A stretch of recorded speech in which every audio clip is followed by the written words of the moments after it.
The New Orleans Saints look like they have locked in on Kellen Moore for their head coaching position, and that is the best move that they could make. That and more on today's edition of Locked On NFL. The new Locked On NFL. The madman Tyler Rowland is your double shot of NFL espresso with the Locked On local experts on every major story.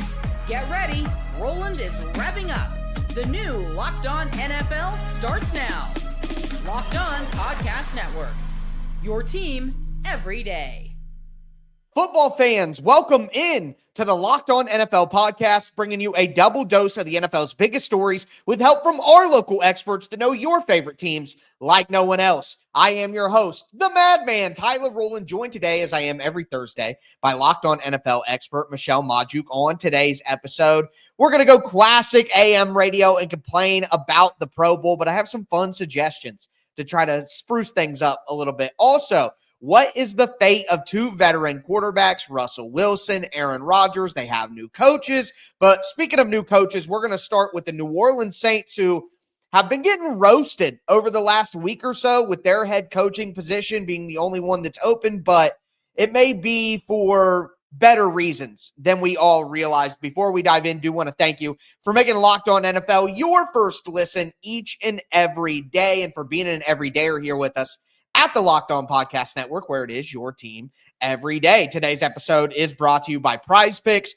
Go to prizepicks.com/LockedOnNFL. Use the code LockedOnNFL to win $50 instantly when you play $5. Michelle, looking at the candidates available right now and that are seriously interested in the Saints, I think Kellen Moore is the best option that they have remaining on the board. I mean, maybe you could say he's the best option, but I don't think he's a good option at all. I mean, it must be nice to have Saquon Barkley. It's the only reason he's even an option. Like, he's failed a couple times, I feel like, at offensive coordinator. The Cowboys didn't want him back. But I guess he was a part of their head coaching search this year, so who knows? But the Cowboys offense exploded when he was finally gone in 2023, right? Under Brian Schottenheimer and Mike McCarthy. That's when it exploded. Like, that's funny to me. Chargers offense was atrocious under him in 2023. Yeah, Justin Herbert was hurt for a big chunk of that. But this year, it's not even like the Eagles offense has been like, oh my God, this is amazing. It's been Saquon Barkley, oh my God, you are amazing. Like, the offense is not left easy in the passing game at all. So I just think this is funny. He had Saquon Barkley, who's amazing. And Barkley had an amazing offensive line work behind, plus his skill set. I don't think it's because of Kellen Moore calling up these amazing running plays for him. He's only 36 years old. He looks even younger than that. I can't see him commanding a room at all, let alone a room of football players. I don't get the hire. I think it would actually be personally terrible. Who do you think would be a better option? See, I didn't want you to ask me that question. I don't know what the better option is. Right. I just know this option isn't good. No, you're fine. And I understand that, because one thing that I've been saying, and of course I could be wrong about this, we've seen some hires in recent years that I didn't think were that great of hires that turned out to be pretty fruitful. Yep.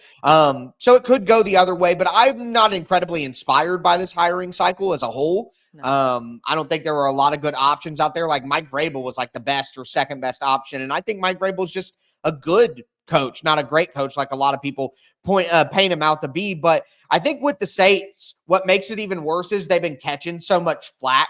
You know, Kliff Kingsbury comes out and says, I don't want that job. I'm not even interviewing for the job. Mike McCarthy says, I'm not interviewing for the job. And that makes it look bad. But my guy, Ross Jackson, the mastermind, he thinks that it may not be as bad as it seems, and he explains it here. But when it comes to Mike McCarthy, that one was a little bit of a surprise. And here's what I thought, and I said this to the insiders, my Locked On Saints insiders as well, that I'm not so sure that this wasn't just kind of a bit of a telegraph happening from Mike McCarthy of like, hey, I'm not getting this job, so I'm not going to go out there and interview for this job. I'm going to just let the Saints kind of do their thing, because it feels like the Saints are getting very close to making a head coaching hire. Now, that could happen this week. It could be something that goes into the week after next, to where it goes into post Super Bowl. So we'll see how far this thing continues to push along. But I'm not so sure that the New Orleans Saints weren't as disinterested in Mike McCarthy as Mike McCarthy would make you believe, or as people around Mike McCarthy might make you believe that he was in the New Orleans Saints. So you see the spin zone that's happening there with Ross saying that, these guys are just turning down the opportunity because they know that the Saints are hiring Kellen Moore. You can read between the lines post Super Bowl and all that. And listen, I don't know if that's a good thing. I honestly think that Mike McCarthy is probably a better football coach right now than Kellen Moore. So you can spin it as, oh, well, we weren't interested in Mike McCarthy because we want Kellen Moore. I don't know if that's a good thing for your franchise. I have a better option than even Mike McCarthy. Steve Spagnuolo. Like, if they're going to wait till the end of the Super Bowl anyways, he's a way better option if you actually want to turn your franchise around. But I was actually shocked because it felt like Mike McCarthy and the Saints would be perfect together. Both coaches are so boring, and they're 500 seasons and not going anywhere in the playoffs. Like, it would have been perfect. They would have been the perfect match. The Saints refused to rebuild, so I think it makes sense why a lot of coaches don't want to go there, because you're always going to be stuck in the middle. Like, that's what they want to be. They keep kicking everything down the road with their contract situations. They have Derek Carr as their quarterback. Well, let's go there. Derek Carr is where I want to go next. So with the hire of Kellen Moore, do you think it's more likely or less likely that Derek Carr will be around? Because there has been some conversation about trading him, moving on from him. Do you think that this means that he'll be in New Orleans, or more likely that he's out? I think he'll still be there because of the money situation. They can't really what are they going to do? Yeah, what are they going to do? They keep getting themselves where they don't have a high enough pick to pick a new quarterback unless they trade all their picks away. And they have a bunch of holes. Like, they're just in this really bad situation right now, a lot like my Steelers, where they're probably just going to be stuck with a not great quarterback for a while. And Derek Carr, and he's going to get you. This is why he's the worst quarterback to have. He's going to get you 7 to 9 wins. And Kellen Moore might too, and it's just not going to be enough. No, it's not going to be enough. So I would hope, if I'm Kellen Moore and I'm Kellen Moore's team, that that's something that's been spoken about. Now, how many times have ownership groups preached patience in the interview and then not had that patience when things actually play out? Like, of course, they could say that and not actually follow through on it. But if I'm Kellen Moore, I'm looking at this situation. I'm like, look, we're still like one bad year away from the bad year. Like, we'll probably be average to worse next year. And then the year after that, we probably will be even worse, after we finally let go of some of these veterans that we're keeping around for next year. And we quit. It like you said, you pull your Steelers. It reminds me of my Titans, where they just refuse to let go of the rope fully. And you have these veterans around and you seem like, oh, we could compete. And then you don't. And it's really bad. And it's like, oh, okay, now I need to take my medicine. Now I can't even look myself in the eye and lie. Like, I wish the Saints would have done that this year. But as long as Kellen Moore has them understanding that that's where they need to go, then I'm fine if he's looking at it like, hey, we're going to grow together. I'm a young coach. This is a bad situation. We'll grow together. That's the only way that I would have taken the job, is if they were on board for that vision. Yeah, and I highly doubt that's the case. That's just so rare now in the NFL. Like, that doesn't really happen, right? They want you to win now. These owners and these GMs and everybody, like, they don't have patience for rebuilds. Especially, I cannot picture the Saints all of a sudden being like, yeah, Kellen Moore, we'll let you rebuild. Like, I don't think that's happening. I think Kellen Moore will be a 2-year head coach with the Saints if he I don't think gets hired with them. A team that just gave Alvin Kamara a $30 million extension probably isn't on board with that plan. That's a pretty good point. But speaking of quarterbacks and new coaches and where they're all going, is Russell Wilson about to reunite with Pete Carrol? Today's edition of Locked On NFL is presented by TurboTax. Taxes was waiting and wondering and worrying if you were going to get any money back, and then waiting and wondering and worrying some more. Now Taxes is matching with a TurboTax expert who can do your taxes as soon as today. An expert who gives your taxes their undivided attention as they work on your return, while you get real-time updates on their progress so you can focus on your day. An expert who will find every deduction possible and file every form, every investment, everything with 100% accuracy. Also, you can get the most money back guaranteed. No waiting, no wondering, no worries. Now this is taxes. Get an expert now at TurboTax.com Only available with TurboTax Live full service, real-time updates only in the iOS mobile app. See guaranteed details at turbotax.com/guarantees. All right, Michelle, let's continue today's edition of Locked On NFL. Just discuss the Saints situation. Seems pretty clear that they're locked in on Kellen Moore.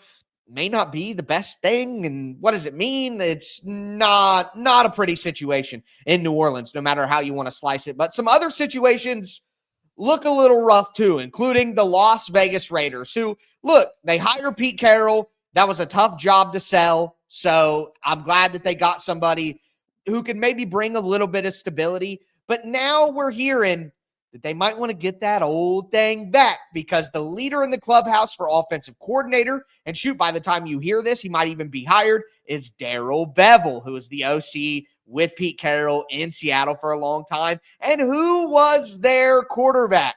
Michelle, you know very well, it was Russell Wilson, who might be available this off season. My guy, Q from Locked On Raiders, talked about the potential Russell Wilson reuniting. I don't want the Raiders to sign him to the idea that, okay, he's going to be the franchise quarterback. He's going to be the guy that's going to lead the franchise for the next 4 or 5 years. No, you have to understand and humble yourself to say, look, at this stage of my career, this is who I am. I'm not a guy that's going to be able to last for 4 or 5 years. I'm a guy that may make it 1 year, and then they make way for a young dude, especially if the Raiders are able to navigate through the draft and get their quarterback. We know that the quarterback draft is not real thick. It's not a real sexy draft class when it comes to the quarterback position. We all know that. But just say they find a way to get a guy that they feel very comfortable with. Then Tom Brady has mentioned it many times. He doesn't want a rookie to start. So I would be okay with Russell Wilson starting. I would be okay with Russell Wilson being a bridge guy. But at the same time, Russell Wilson has to have that understanding that that's who he is. I would imagine he has to have that understanding at this point in time, right? I mean, like, what kind of self-delusion are we talking about here if Russell Wilson still thinks he's like a max contract quarterback or something? I mean, I guess it is fully possible, but I don't see a lot of better options for the Raiders. I mean, they're probably not going to be able to get one of the quarterbacks in the draft. Maybe, I guess, at pick 6, they could do that, but are you going to win with a rookie quarterback right away? Is Pete Carrol at his age? Is he really in for a long-term rebuild? I don't know what better options they have. They're in a bad situation like the Saints, too, in my opinion. Listen, the first thing I want to say is please take him. Please make sure the Steelers do not re-sign that man. I cannot watch one more game with him under center. It's not that he just can't realize that he doesn't have a long future ahead of him. He's done. He's cooked. He cannot play football anymore. He has 2 plays. It's a deep moon ball or, throw the ball away quickly or hold on to it and get sacked. So I guess 3 plays. Sorry, I was wrong. The moon ball, get sacked, or throw the ball away in 0.1 seconds. Those are his 3 plays that he can do right now. Who would he be throwing the moon ball to anyways with the Raiders? None of the moves have made sense. Bad franchises stay bad. And I feel very negative on this podcast today, but this is just another way the Raiders are going to stay bad. You hired Pete Carrol, who on week 1 of this football season, he will be the oldest head coach to ever head coach in the NFL on a rebuilding team. With no quarterback. And you're going to even bring up the option of Russell Wilson, rebuild, please. And you say, well, what's the better idea? What's the better plan? It's to lose games. That's the better plan, is to lose games without Russell Wilson there. That's okay if you do that with a rookie, if you like him this year. Or, Arch Manning is coming out next year. If you really want to tank for him, I say coming out. Maybe he stays for another year. There'll be better quarterbacks in next year's class is all I mean. It's better to lose than to sign Russell Wilson. I'm with you there. I understand that as a reality, but is that what Pete Carrol and the Raiders are going to do? Is that what Mark Davis wants? You're going to lose. So that's why it's on the board. You're going to lose either way. At least don't let yourself get some unlucky wins, because Russ can win you some games. He can have a couple good games in there. Don't let him win you too many games where you're then out of contention of getting a really good quarterback the next year. I mean, I would rather, even over the Russell Wilson situation, if we were doing it whatever we wanted, not what they'll probably do, I would rather pay the price and move up and get a quarterback this year to at least have something to work with and something to work on, because right now it's kind of fruitless. And listen, don't feel bad for being in negative town on today's episode. We're talking about teams that just got brand new coaches. And why do you get brand new coaches? Probably because your quarterback is bad. So these are bad situations. It's hard not to have a little shred of negativity, but I'm the master of negative town. I'm the mayor there. So of course I'm never going to be mad when you join, but if you weren't negative already, we're getting there with Aaron Rodgers and the New York Jets, because we're hearing rumors out of New York that Aaron Glenn wants to keep Aaron Rodgers around. And I got to tell you, my guy John Butchko from Locked On Jets does not think that is a good idea. Should Aaron Glenn want Aaron Rodgers back? I mean, the answer is pretty simple. It's a no. And I have to be honest with you. This hire of Aaron Glenn has me cautiously optimistic about the Jets' future. Aaron Glenn's never been a head coach before. There are some question marks around him, but there's been a lot of good on his resume. And if Aaron Glenn wants Aaron Rodgers back, I'm going to start questioning Aaron Glenn's vision for the team, because quarterback is something that can make or break you as a head coach. And I understand why you'd want Aaron Rodgers a couple of years ago, but the current version of Aaron Rodgers just is not very good. And this is something that I think gets lost in the discussion. There's talk about Rodgers being a distraction, which I think is true to some extent. There's talk about the financials, which are important. We'll get to them in a bit. But there's an underlying issue here that doesn't get discussed as much. And that's just that, Aaron Rodgers is not playing at a high level anymore. I mean, John always delivers when there's something big going down with the New York Jets. And I think he's spot on, but I kind of go back to where I was with the Raiders. What else are the Jets going to do? They aren't even as close as the Raiders are. I think the Jets picked 7th. So, I mean, I guess they could move up for a quarterback, but what are they going to do if they don't have Aaron Rodgers and you're Aaron Glenn? You're expected to win in New York. You're expected to get things going.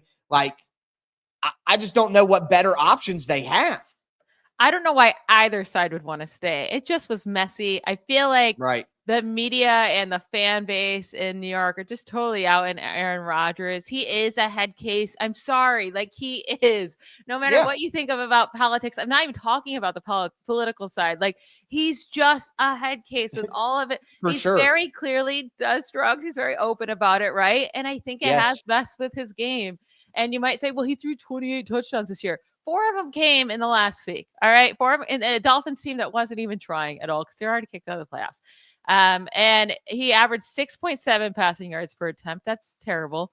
He had a completion percentage of 63%. I mean, he was throwing 2 good weapons. He had good weapons on that team. I think he's done. Maybe he is the best option for the Jets, and maybe that's why they'd want to keep him. But I would rather they move up and try to get one of these rookies. And I guess they shouldn't be in rebuild mode because they do have a lot of good talent on both sides of the ball, but I don't know. I don't know why Rodgers would want to stay there either, personally. I think a player like Jameis Winston would be super fun on the New York Jets. And at this point, he's probably better than Aaron Rodgers, even though Aaron Rodgers is Aaron Rodgers, of course, and that sounds crazy, but it has to at least be comparable throughout a full season. Bring back Sam Darnold. Yeah, there you go. I don't think Sam Darnold would ever do that, but I love the sentiment there, of course. That's hilarious. But I guess I feel like it's fair for John to wonder what the plan and what the vision is if the plan is to bring Aaron Rodgers back. Again, it's kind of the same thing that I was with the Saints and with the Raiders. It's you're a bad team. What do you think that you're going to do? You think you're going to maximize wins and make a playoff run and do all this stuff. It just is going to make it even harder for you to get out of the hole that the team's already in, which is why you got hired in the first place, because the guy before got fired. So it's just are any of these teams going to look themselves in the mirror and be realistic? I think that's the most depressing thing if you're a fan, is we can all clearly see what the team is and where they need to go. And for them to kind of go kicking and screaming against it, it is frustrating, Yeah, and anytime someone keeps a quarterback or a head coach just because they're worried about that's the best they can get, well, what are we going to get better? I don't think that's a winning formula. Yeah, you're right about that. And you're right about Rodgers, too. It transcends far beyond any one topic of discussion. Yeah. He clearly is out there. And, I think at this point in time, at his age, it's clear where his true interests lie. He wants to do media. He wants to do podcasts. He wants to be a thinker and be out there and put his ideas out there and everything. Like, that is what his true heart's desire is right now, not playing football anymore. So really, from Aaron Rodgers' standpoint, like, man, maybe you should just be the one to say, all right, I'm out of here and I'm going to go do other things. But either way, with that being said, we're going to stay on the negative train because the Pro Bowl is coming up and oh, man, there are some easy things I think that could make it better. Do want to let you guys know that today's episode is brought to you by Game Time. Look, Game Time is the best place to buy tickets, and I love going to live events, whether it's sports, music, theater, comedy. One of my favorite memories from last year was attending a concert, and I got the tickets on Game Time. And now Game Time has made it even easier to get tickets to your favorite events with their new feature, Game Time Picks. The feature filters out the fluff to show you only incredible deals on great seats so you don't waste time searching through thousands of tickets. Recently, I was looking for tickets to an upcoming concert using the Game Time app, and with Game Time Picks, I found amazing deals, and I could even get a view from my seat before buying. Plus, the app's all-in pricing shows the total cost up front for the tickets, and there's no surprise fees at checkout. Take the guesswork out of buying tickets with Game Time. Download the Game Time app, create an account, use the code LOCKEDONNFL for $20 off your first purchase. Terms apply. Again, create an account, redeem the code LOCKEDONNFL for $20 off. Download the Game Time app today. What time is it? It's game time.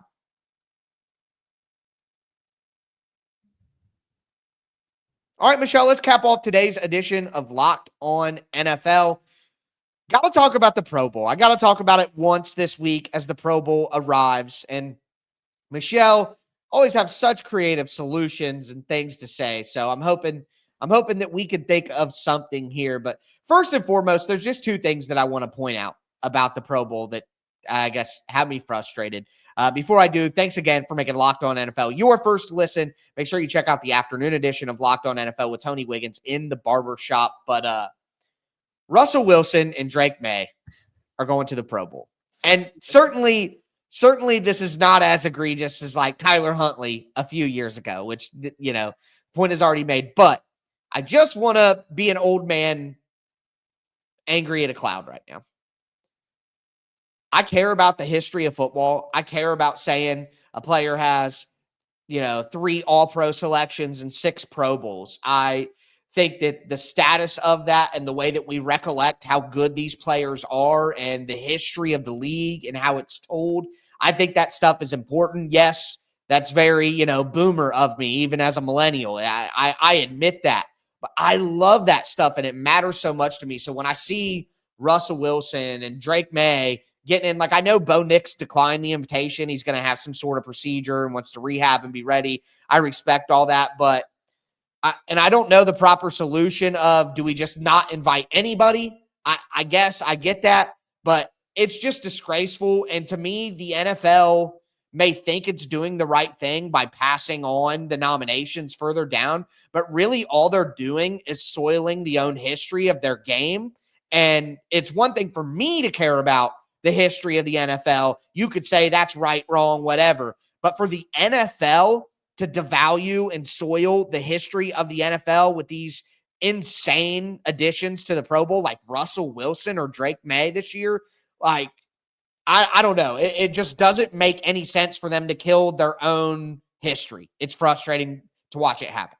Every single year, the Pro Bowl becomes more and more and more and more laughable and pointless. Mm-hmm. Stop having the games if people don't want to play them, right? Yes. Make it something that these players really want to come to, right? It's not a chore for them. They don't have to go play a game. And I know they did start adding some more fun events, but just make it something where these players are like, ooh, I don't want to miss this. So the Josh Allen's, when he's not making the Super Bowl, he still goes, right? These great players, because watching Drake May play in the Pro Bowl, nobody wants to watch that. Like, we didn't want to watch him in the regular season. Why would we want to watch him in a Pro Bowl, right? It's become really, really ridiculous. And I don't know what to do if they're going to keep the Pro Bowl game, because you need players to play in it, but it shouldn't go down this deep if this many players are saying no. Then there has to be a cutoff, right? Drake May with 15 touchdowns and 10 interceptions shouldn't be a Pro Bowler. Russell Wilson, who had like maybe 1.5 good games this year, should not even be considered a possible Pro Bowler. Like, he shouldn't even be eligible. So I think one of the biggest ways you can also help with the Pro Bowl voting to begin with is not allowing fans, coaches, and players to vote. Like, I think it should be a committee again, like an All-Pro, maybe a different committee than the All-Pro and the NFL honors, but it should still be a committee, because the coaches and fans and players are just voting for their favorite team, or the players, their best friends or their teammates, and the coaches, like, they're all playing during the time the other people are playing. How do you know who's the best? Yeah, no, I agree with you 100%. I think for engagement, ultimately it's a business. You want the fans to be involved. I think having the fans have a percentage of the vote is an okay thing, as long as they can be easily overruled. Yeah. By whatever percentage they are given. So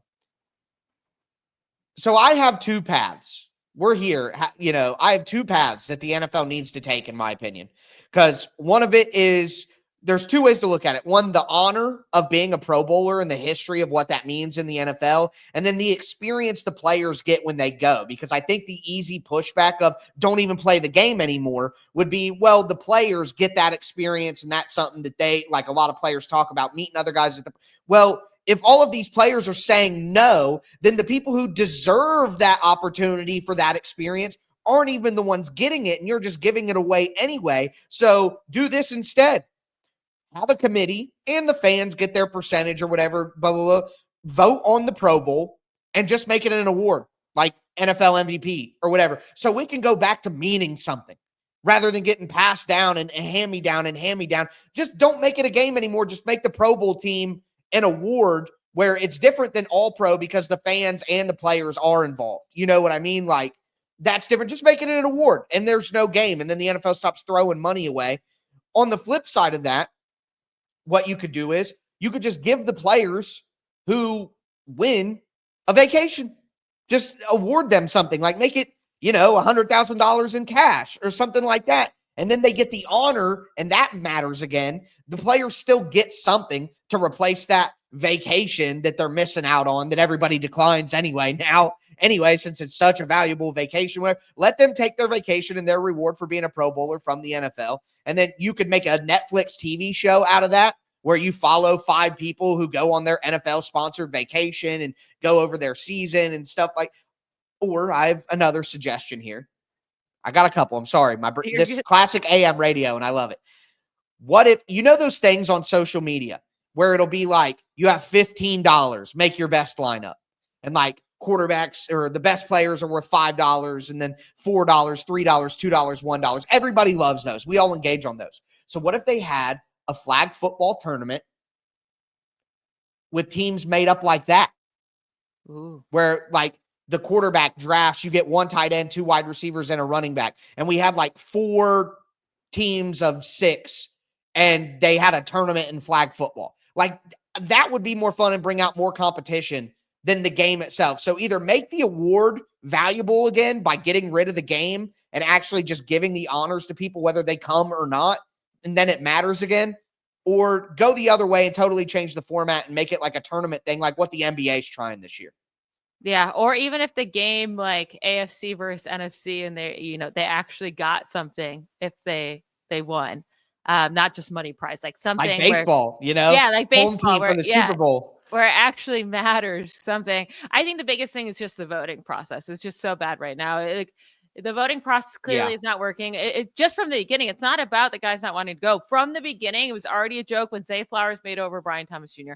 There's no way in any world that should have happened. Their stats are so completely different. Brian Thomas Jr. had the 3rd most receiving yards in the league this year, behind only Jamar Chase and Justin Jefferson as a rookie, and 10 receiving touchdowns.